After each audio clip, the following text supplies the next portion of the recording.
Well, my dears, here we are. I don't know why the poster would not post. I've tried several times today and just a few moments ago, but no, it will not post. So I'll hope that next week it will. I don't understand these things. Anyway, part 13 of Pride and Prejudice. Now, last week, Elizabeth Bennet was touring Derbyshire with her uncle and aunt Gardiner, and Mrs. Gardiner had a desire to see Pemberley, Mr. Darcy's estate. And so Elizabeth, oh my, what if he's there, But on private inquiry, she found that he was not there. The family were not expected until the next day. So she went with the Gardiners to tour Pemberley. And after seeing the house, they came out and stood in front of the house to admire it, when suddenly, around the corner of the house, from the stables, appeared Mr. Darcy. Not 20 yards from Elizabeth. There was no way they could avoid seeing each other. But of course, each of them was what the French called bouleversé. After a bit of very stilted conversation, he went into the house and she rejoined her uncle and aunt, and now they are touring the grounds of Pemberley with a servant of the estate. At length, however, the remarks of her companions on her absence of mind roused her, and she felt the necessity of appearing more like herself. They entered the woods, and bidding adieu to the river for a while, ascended some of the higher grounds, whence, in spots where the opening of the trees gave the eye power to wander, were many charming views of the valley, the opposite hills, with the long range of woods overspreading many, and occasionally part of the stream. Mr. Gardiner expressed a wish of walking round the whole park, but feared it might be beyond a walk. With a triumphant smile, they were told that it was 10 miles around.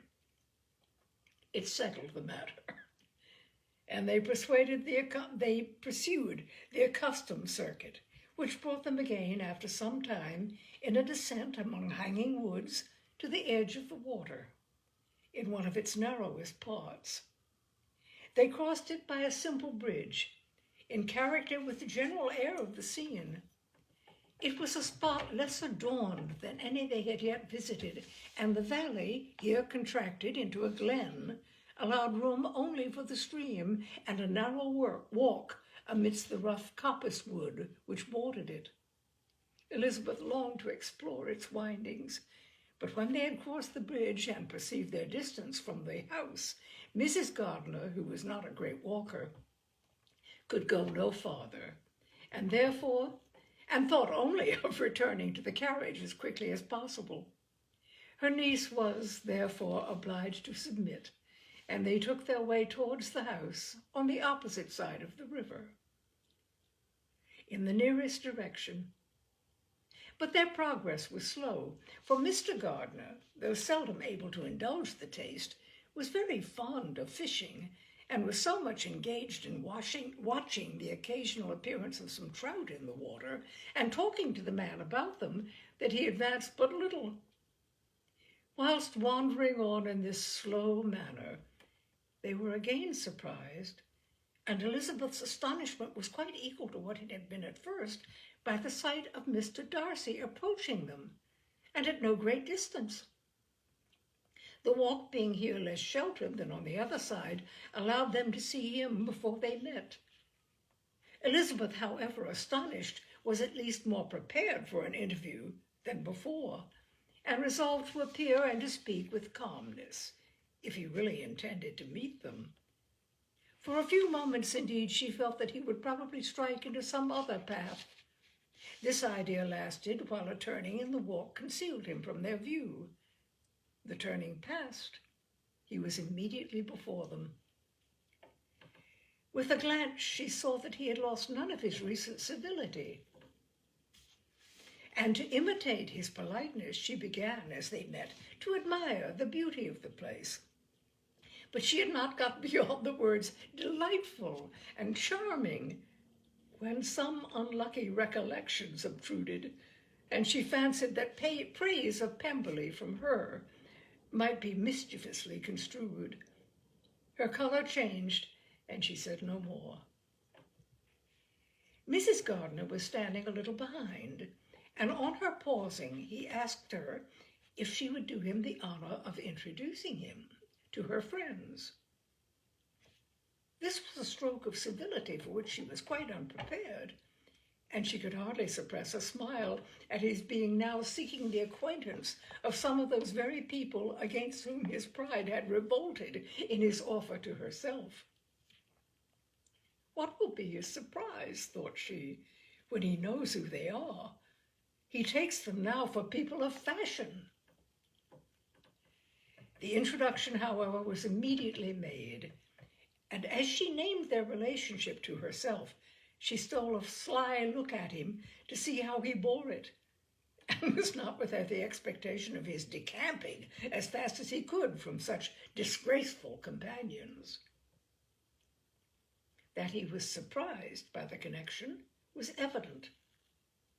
He sustained it, however, with fortitude, and so far from going away, turned back with them and entered into conversation with Mr. Gardiner. Elizabeth could not but be pleased, could not but triumph. It was consoling that he should know she had some relations for whom there was no need to blush. She listened most attentively to all that passed between them, and gloried in every expression, every sentence of her uncle, which marked his intelligence, his taste, or his good manners. The conversation soon turned upon fishing, and she heard Mr. Darcy invite him, with the greatest civility, to fish there as often as he chose, while he continued in the neighborhood, offering at the same time to supply him with fishing tackle, and pointing out those parts of the stream where there was usually most sport. Mrs. Gardiner, who was walking arm in arm with Elizabeth, gave her a look expressive of her wonder. Elizabeth said nothing, but it gratified her exceedingly. The compliment must be all for herself. Her astonishment, however, was extreme, and continually was she repeating, "Why is he so altered? From what can it proceed? It cannot be for me. It cannot be for my sake that his manners are thus softened. My reproofs at Hunsford could not work such a change as this. It is impossible that he should still love me." After walking some time in this way, the two ladies in front, the two gentlemen behind, on resuming their places after descending to the brink of the river for the better inspection of some curious water plant, there chanced to be a little alteration. It originated in Mrs. Gardiner, who, fatigued by the exercise of the morning, found Elizabeth's arm inadequate to her support, and consequently preferred her husband's. Mr. Darcy took her place by her niece, and they walked on together. After a short silence, the lady first spoke. She wished him to know that she had been assured of his absence before she came to the place, and accordingly began by observing that his arrival had been very unexpected. "For your housekeeper," she added, "informed us that you would certainly not be here till tomorrow, and indeed, before we left Blakewell, we understood that you were not immediately expected in the country." He acknowledged the truth of it all, and said that business with his steward had occasioned his coming forward a few days before the rest of the party with whom he had been traveling. "They will join me early tomorrow," he continued, "and among them are some who will claim an acquaintance with you, Mr. Bingley and his sisters." Elizabeth answered only by a slight bow. Her thoughts were instantly driven back to the time when Mr. Bingley's name had been last mentioned between them, and if she might judge from his complexion, his mind was not very differently engaged.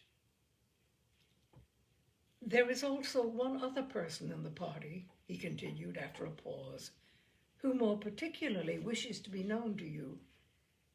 Will you allow me, or do I ask too much, to introduce my sister to your acquaintance during your stay at Lambton?" The surprise of such an application was great indeed. It was too great for her to know in what manner she acceded to it. She immediately felt that whatever desire Miss Darcy might have of being acquainted with her must be the work of her brother. And without looking farther, it was satisfactory. It was gratifying to know that his resentment had not made him think really ill of her. They now walked on in silence, each of them deep in thought. Elizabeth was not comfortable. That was impossible. But she was flattered and pleased. His wish of introducing his sister to her was a compliment of the highest kind. They soon outstripped the others, and when they had reached the carriage, Mr. and Mrs. Gardiner were half a quarter of a mile behind. He then asked her to walk into the house, but she declared herself not tired, and they stood together on the lawn. At such a time, much might have been said, and silence was very awkward. She wanted to talk, but there seemed an embargo on every subject. At last she recollected that she had been traveling, and they talked of Matlock and Dovedale with great perseverance. Yet time and her aunt moved slowly, and her patience and her ideas were nearly worn out before the tete-a-tete was over. On Mr. and Mrs. Gardiner's coming up, they were all pressed to go into the house and take some refreshment, but this was declined, and they parted on each side with the utmost politeness. Mr. Darcy handed the ladies into the carriage, and when it drove off, Elizabeth saw him walking slowly towards the house. The observations of her uncle and aunt now began, and each of them pronounced him to be infinitely superior to anything they had expected. "He is perfectly well behaved, polite and unassuming," said her uncle. "There is something a little stately in him, to be sure," replied her aunt, "but it is confined to his air, and is not unbecoming. I can now say with the housekeeper that though some people may call him proud, I have seen nothing of it.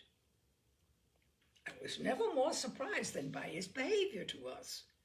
It was more than civil, it was really attentive, and there was no necessity for such attention. His acquaintance with Elizabeth was very trifling."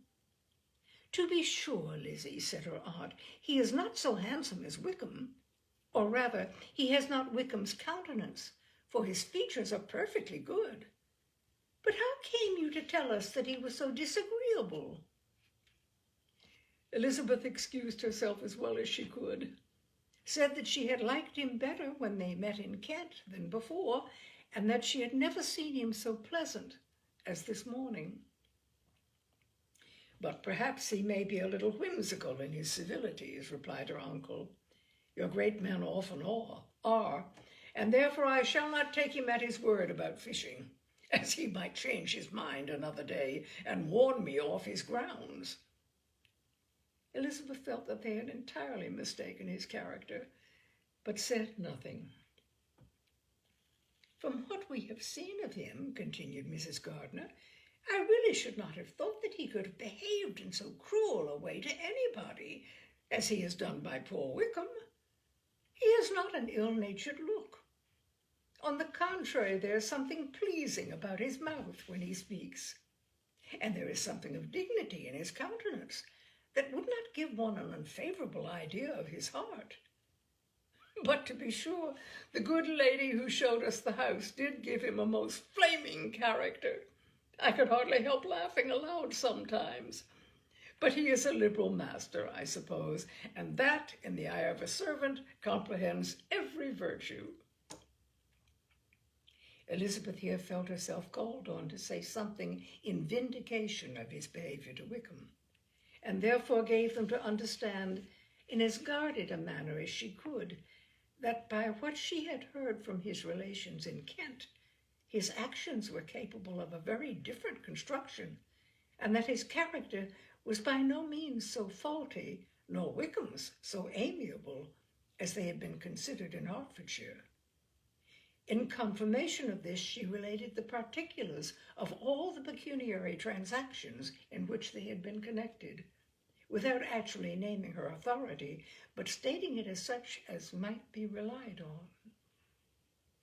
Mrs. Gardiner was surprised and concerned, but as they were now approaching the scene of her former pleasures, every idea gave way to the charm of recollection, and she was too much engaged in pointing out to her husband all the interesting spots in its environs to think of anything else.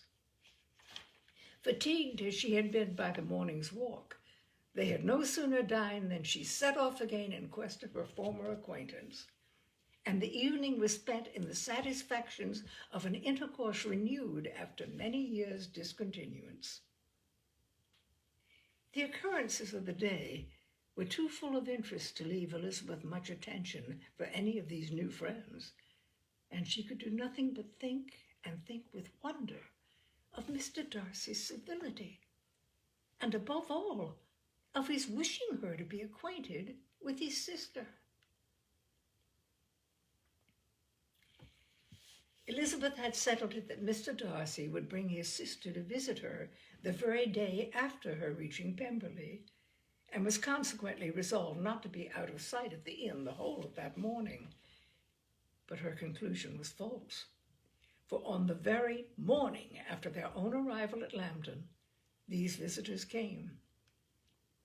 They had been walking about the place with some of their new friends, and were just returned to the inn to dress themselves for dining with the same family, when the sound of a carriage drew them to a window, and they saw a gentleman and lady in a curricle driving up the street.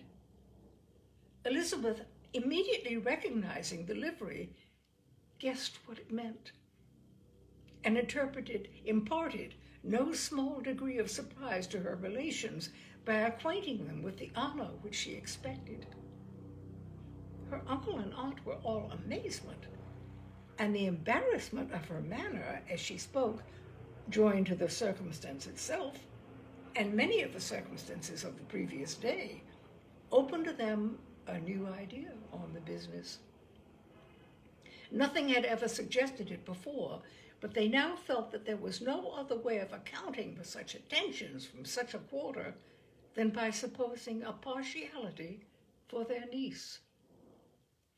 While these newly born notions were passing in their heads, the perturbation of Elizabeth's feelings was every moment increasing. She was quite amazed at her own discomposure, but amongst other causes of disquiet, she dreaded lest the partiality of the brother should have said too much in her favor, and more than commonly anxious to please, she naturally suspected that every power of pleasing should fail her. She retreated from the window, fearful of being seen, and as she walked up and down the room, endeavoring to compose herself, saw such looks of inquiring surprise in her uncle and aunt as made everything worse. Miss Darcy and her brother appeared, and this formidable introduction took place. With astonishment did Elizabeth see that her new acquaintance was at least as much embarrassed as herself. Since her being at Lambton, she had heard that Miss Darcy was exceedingly proud, but the observation of a very few minutes convinced her that she was only exceedingly shy. She found it difficult to obtain even a word from her beyond a monosyllable. Miss Darcy was tall and on a larger scale than Elizabeth, and though little more than 16, her figure was formed and her appearance womanly and graceful. She was less handsome than her brother, but there was sense and good humor in her face, and her manners were perfectly unassuming and gentle. Elizabeth, who had expected to find in her as acute and unembarrassed an observer as ever Mr. Darcy had been, was much relieved by discerning such different feelings. They had not been long together before Darcy told her that Bingley was also coming to wait on her, and she had barely time to express her satisfaction and prepare for such a visitor when Bingley's quick step was heard on the stairs, and in a moment he entered the room. All Elizabeth's anger against him had been long done away, but had she still felt any, it could hardly have stood its ground against the unaffected cordiality with which he expressed himself on seeing her again. He inquired in a friendly, though general way, after her family, and looked and spoke with the same good-humored ease that he had ever done. To Mr. and Mrs. Gardiner he was scarcely a less interesting personage than to herself. They had long wished to see him. The whole party before them, indeed, excited a lively attention. The suspicions which had just arisen of Mr. Darcy and their niece directed their observation toward each with an earnest, though guarded, inquiry, and they soon drew from those inquiries the full conviction that one of them, at least, knew what it was to love. Of the ladies' sensations, they remained a little in doubt, but that the gentleman was overflowing with admiration was evident enough. Elizabeth, on her side, had much to do. She wanted to ascertain the feelings of each of her visitors. She wanted to compose her own and make herself agreeable to all, and in the latter object, where she feared most to fail, she was most sure of success, for those to whom she endeavored to give pleasure were prepossessed in her favor. Bingley was ready, Georgiana was eager, and Darcy determined to be pleased. In seeing Bingley, her thoughts naturally flew to her sister, and oh, how ardently did she long to know whether any of his were directed in a like manner. Sometimes she could fancy that he talked less than on former occasions, and once or twice pleased herself with the notion that, as he looked at her, he was trying to trace a resemblance. But though this might be imaginary, she could not be deceived as to his behavior to Miss Darcy, who had been set up as a rival to Jane. No look appeared on either side that spoke particular regard. Nothing occurred between them that could justify the hopes of his sister. On this point, she was soon satisfied, and 2 or 3 little circumstances occurred ere they parted, which, in her anxious interpretation, denoted a recollection of Jane, not untinctured by tenderness, and a wish of saying more that might lead to the mention of her had he dared. He observed to her at a moment when the others were talking together, and in a tone which had something of real regret, that it was a very long time since he had had the pleasure of seeing her. And before she could reply, he added, "It is above 8 months. We have not met since the 26th of November, when we were all dancing together at Netherfield." Elizabeth was pleased to find his memory so exact, and he afterwards took occasion to ask her, when unattended by any of the rest, whether all her sisters were at Longbourn. There was not much in the question, nor in the preceding remark, but there was a look and a manner which gave them meaning. It was not often that she could turn her eyes on Mr. Darcy himself, but whenever she did catch a glimpse, she saw an expression of general complacence, and in all that he said, she heard an accent so far removed from hauteur or disdain of his companions as convinced her that the improvement of manners which she had yesterday witnessed, however temporary its existence might prove, had at least outlived one day. When she saw him thus seeking the acquaintance and courting the good opinion of people with whom any intercourse a few months ago would have been a disgrace, when she saw him thus civil not only to herself, but to the very relations whom he had openly disdained, and recollected their last lively scene in Hunsford Parsonage, the difference, the change was so great and struck so forcibly on her mind that she could hardly restrain her astonishment from being visible. Never, even in the company of his dear friends at Netherfield, or his dignified relations at Rosings, had she seen him so desirous to please, so free from self-consequence or unbending reserve, as now, when no importance could result from the success of his endeavors, and when even the acquaintance of those to whom his attentions were addressed would draw down the ridicule and censure of the ladies both of Netherfield and Rosings. Their visitors stayed with them above half an hour, and when they arose to depart, Mr. Darcy called on his sister to join him in expressing their wish of seeing Mr. and Mrs. Gardiner and Miss Bennet to dinner at Pemberley before they left the country.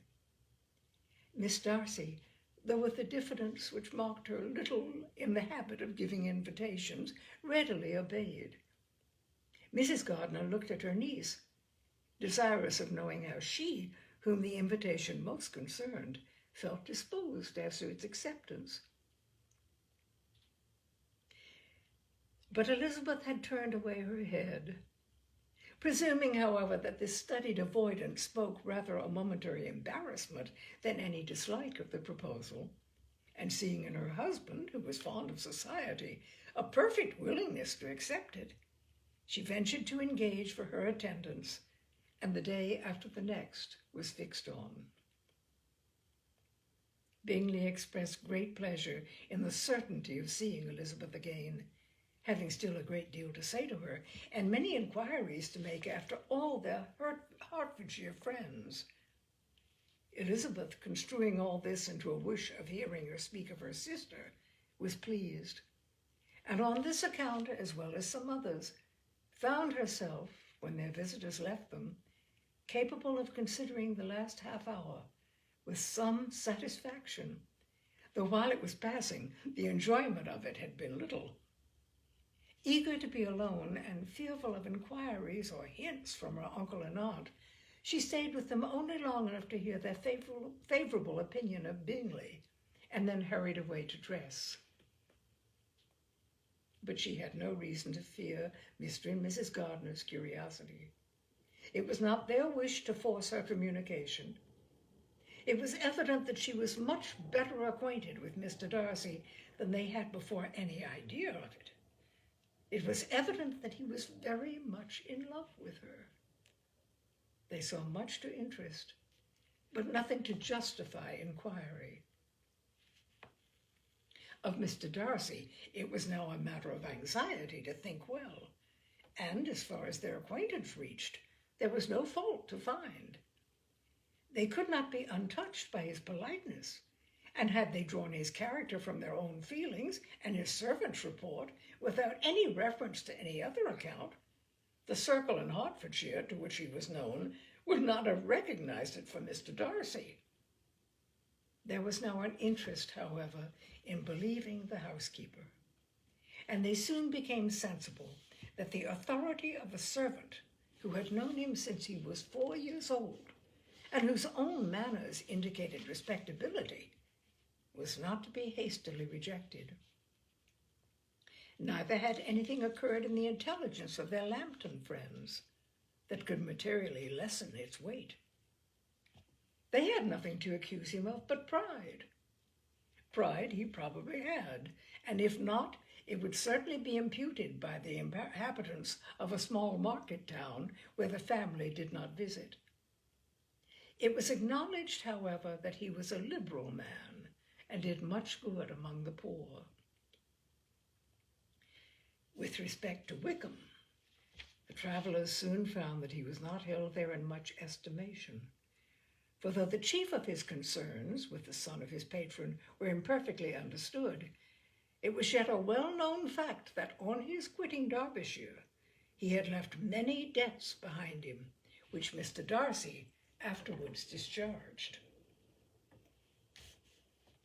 As for Elizabeth, her thoughts were at Pemberley this evening more than the last, and the evening, though as it passed, seemed long, was not long enough to determine her feelings toward one in that mansion, and she lay awake 2 whole hours endeavoring to make them out.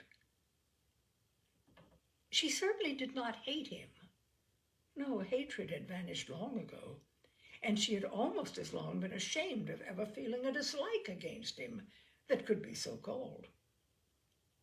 The respect created by the conviction of his valuable qualities, though at first unwillingly admitted, had for some time ceased to be repugnant to her feelings, and it was now heightened into somewhat of a friendlier nature by the testimony so highly in his favor, and bringing forward his disposition in so amiable a light which yesterday had produced.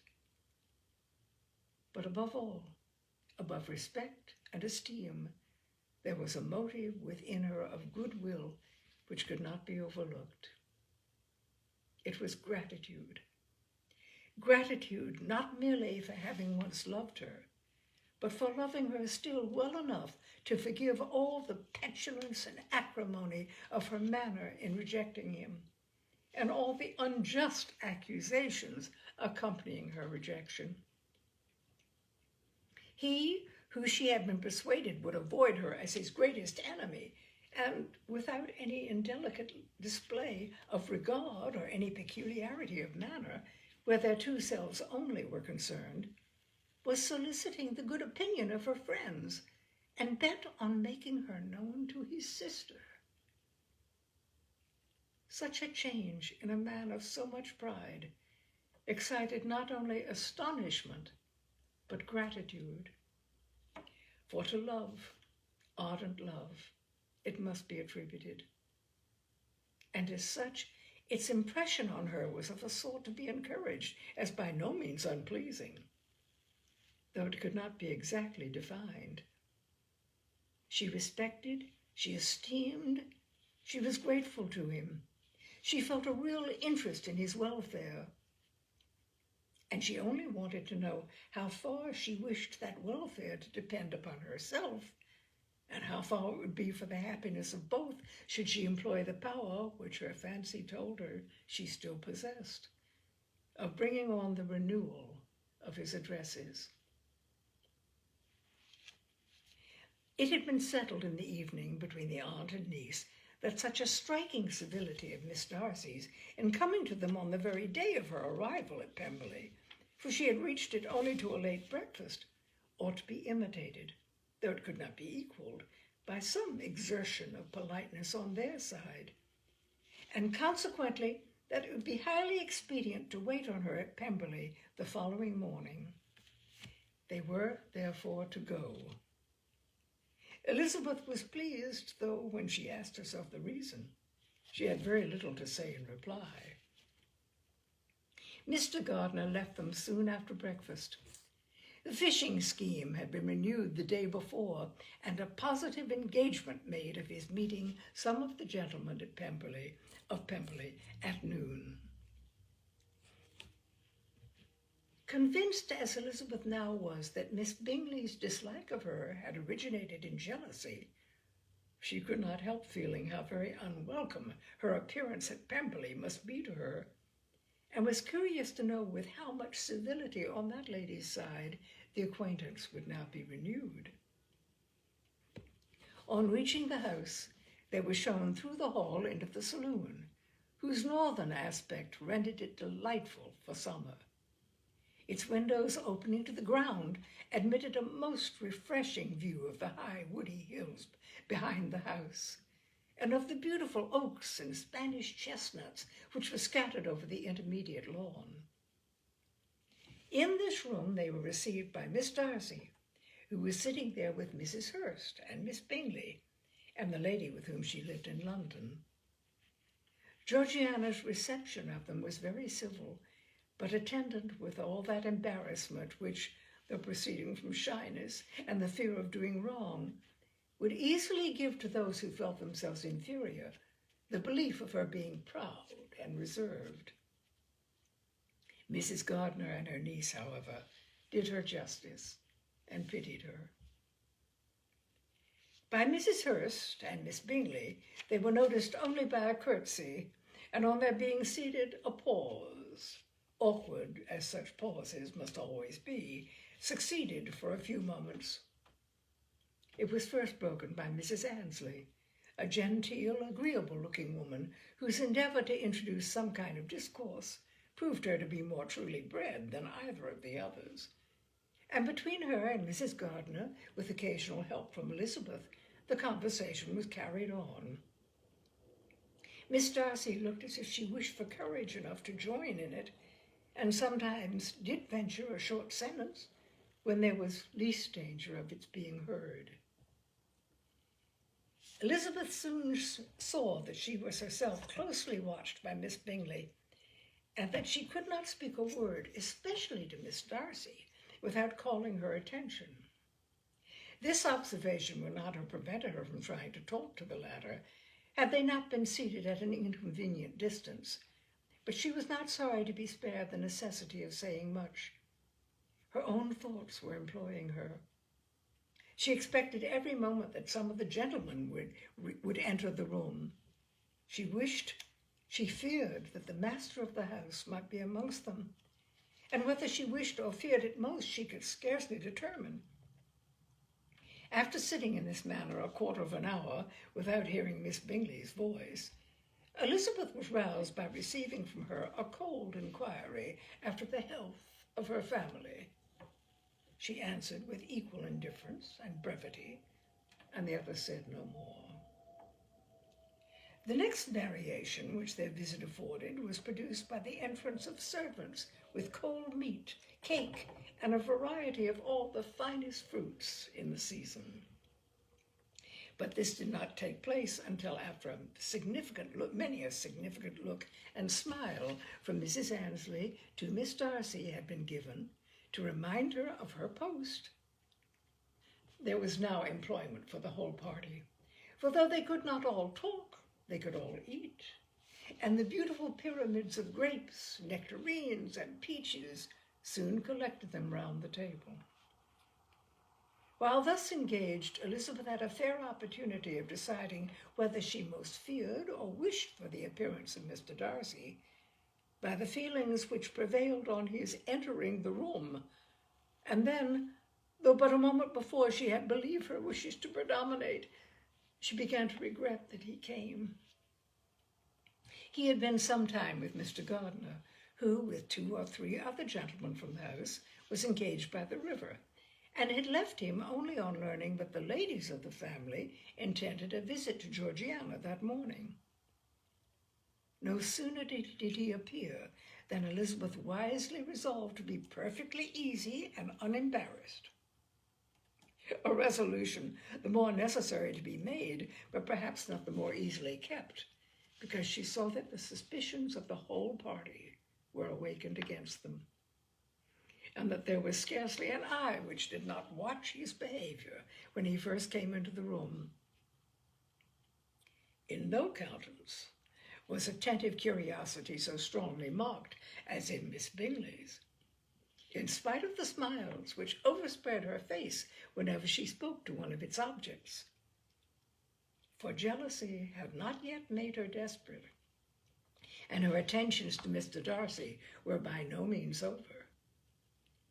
Miss Darcy, on her brother's entrance, exerted herself much more to talk, and Elizabeth saw that he was anxious for his sister and herself to get acquainted, and forwarded as much as possible every attempt at conversation on either side.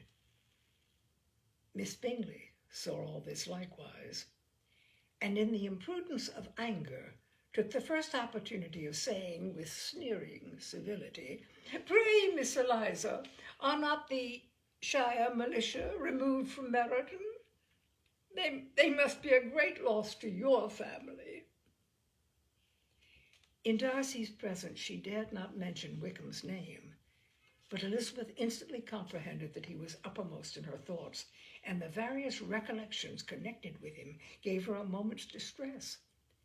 But exerting herself vigorously to repel the ill-natured attack, she presently answered the question in a tolerably disengaged tone. While she spoke, an involuntary glance showed her Darcy, with an heightened complexion, earnestly looking at her, and his sister overcome with confusion and unable to lift up her eyes. Had Miss Bingley known what pain she was then giving her beloved friend, she undoubtedly would have refrained from the hint, but she had merely intended to discompose Elizabeth by bringing forward the idea of a man to whom she believed her partial, to make her betray a sensibility which might injure her in Darcy's opinion, and perhaps to remind the latter of all the follies and absurdities by which some part of her family were connected with that corps. Not a syllable had ever reached her of Miss Darcy's meditated elopement. To no creature had it been revealed where secrecy was possible, except to Elizabeth. And from all Bingley's connections, her brother was particularly anxious to conceal it, from that very wish which Elizabeth had long ago attributed to him of their becoming hereafter her own. He had certainly formed such a plan, and without meaning that it should affect his endeavour to separate him from Miss Bennet, it is possible that it might add something to his lively concern for the welfare of his friend. Elizabeth's collected behaviour, however, soon quieted his emotion, and as Miss Bingley, vexed and disappointed, dared not approach nearer to Wickham, Georgiana also recovered in time, though not enough to be able to speak any more. Her brother, whose eyes she feared to meet, scarcely recollected her interest in the affair, and the very circumstance which had been designed to turn his thoughts from Elizabeth seemed to have fixed them on her more and more cheerfully. Their visit did not continue long after the question and answer above mentioned, and while Mr. Darcy was attending them to their carriage, Miss Bingley was venting her feelings in criticisms on Elizabeth's person, behaviour, and dress. But Georgiana could not join her. His judgment could not err. Her brother's recommendations was enough to ensure her favour, and he had spoken in such terms of Elizabeth as to leave Georgiana without the power of finding her otherwise than lovely and amiable. When Darcy returned to the saloon, Miss Bingley could not help repeating to him some part of what she had been saying to his sister. "How very ill Eliza Bennet looks this morning, Mr. Darcy," she cried. "I never in my life saw anyone so much altered as she is since the winter. She's grown so brown and coarse. Louisa and I were agreeing that we should not have known her again." However little Mr. Darcy might have liked such an address, he contented himself with coolly replying that he perceived no other alteration than her being rather tanned, no miraculous consequence of travelling in the summer. "For my own part," she rejoined, "I must confess that I never could see any beauty in her. Her face is too thin, her complexion has no brilliancy, and her features are not at all handsome. Her nose wants character. There's nothing marked in its lines. Her teeth are tolerable, but not out of the common way. And as for her eyes, which has sometimes been called so fine, I never could perceive anything extraordinary in them. They have a sharp, shrewish look, which I do not like at all, and in her air altogether there is a self-sufficiency without fashion which is intolerable." Persuaded as Miss Bingley was that Darcy admired Elizabeth, this was not the best method of recommending herself. But angry people are not always wise, and in seeing him at last look somewhat nettled, she had all the success she expected. He was resolutely silent, however, and from a determination of making him speak, she continued, "I remember when we first knew her in Hertfordshire, how amazed we all were to find that she was a reputed beauty. And I particularly recollect your saying one night, after they had been dining at Netherfield, 'She a beauty? I should as soon call her mother a wit.' But afterwards she seemed to improve on you, and I believe you thought her rather pretty at one time." "Yes," replied Darcy, who could contain himself no longer. But that was only when I first knew her, for it is many months since I have considered her as one of the handsomest women of my acquaintance. He then went away, and Miss Bingley was left to all the satisfaction of having forced him to say what gave no one any pain but herself. Mrs. Gardiner and Elizabeth talked of all that had occurred during their visit as they returned, except what had particularly interested them both. The looks and behavior of everybody they had seen were discussed, except of the person who had mostly engaged their attention. They talked of his sister, his friends, his house, his fruit, of everything but himself. Yet Elizabeth was longing to know what Mrs. Gardiner thought of him, and Mrs. Gardiner would have been highly gratified by her niece's beginning the subject. And that is part 13 of Pride and Prejudice. Thank you, my dears. I don't know what happened to my poster, why it wouldn't post, but I hope you made your way here nonetheless. And next week, next Wednesday at 6 o'clock, Tales and Cocktails will continue with part 14 of Pride and Prejudice. Thank you. Take care, my dears. Love you all. Bye for now.